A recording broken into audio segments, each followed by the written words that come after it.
چیاکانی کوردستان مانگی بەفرانباریان تێپەڕاند و ئێستا لە ناوەڕاستی مانگی ڕێبەنداندان.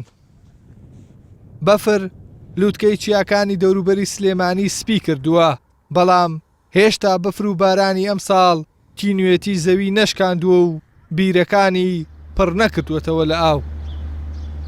بەراورد بە ساڵی پار ڕێژەی ئاوی ژێر زەوی 1 مەتر و 20 سانتیمەتر کەمی کردووە. هەندێک شوێن هەیە زیاتر دابەزیوە، بەڵام ئەو نەمان کردەوە پێوەەر وەکو سیتەکە مێرگەپانە عەزیزاوایە بەسەن وڵە ڕێسیە ئەمانە لەبەرەوەی تەجاوزاتیان زیادەڕەویەکی زۆر هەیە. ڕێژەی بیرەکان لە حەدی خۆی بە پێی ستانداردە یاساییەکەی کە ئێمە ڕێگەی پێدەین زیاترە، بەڵام لەبەرەوەی تەجاوزە ئەویان حاڵەتێکی ترە. ڕێژەی دەرهێنانەوەی ئاوەکە لەو مەنتەقەیە زیاترە، بۆیە دابەزینەکەی زیاترە. لە سلێمانی تا ئێستا 291 ملیم باران باریوە. لە سنتەری شارەکەش هیچ بڕە بەفرێک تۆمار نەکراوە. بەراورد بە ساڵی ڕابردووش ڕێژەی بەفر و باران کەمی کردووە. لە ساڵی ڕابردوودا بەرزترین ڕێژەی بەفربارین لە پێنجوێن تۆمار کرا کە 88 سانتیمەتر بوو. بە گوێرەی پێشبینیەکانی کەشناسی سلێمانیش هێشتا وەرزی بارانبارین ماوە و ئەگەری هەیە تا کۆتایی مانگی 4 باران ببارێت.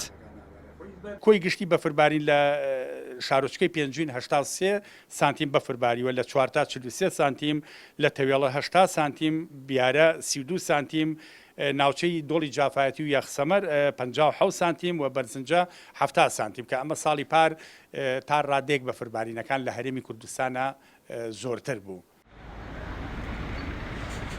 لە هەرێمی کوردستان هەزاران بیری نایاسایی هەن، بە جۆرێک تەنها لە سلێمانی نزیکەی 16,000 بیری نایاسایی هەیە. لە بەرامبەریشدا 9601 بیری ڕێگەپێدراو هەن.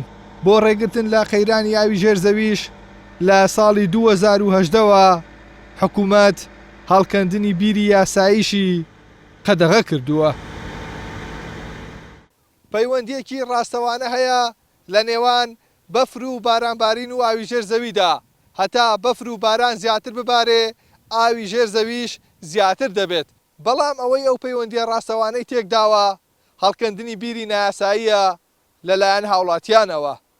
ئەحسان سابیر، NRT سلێمانی.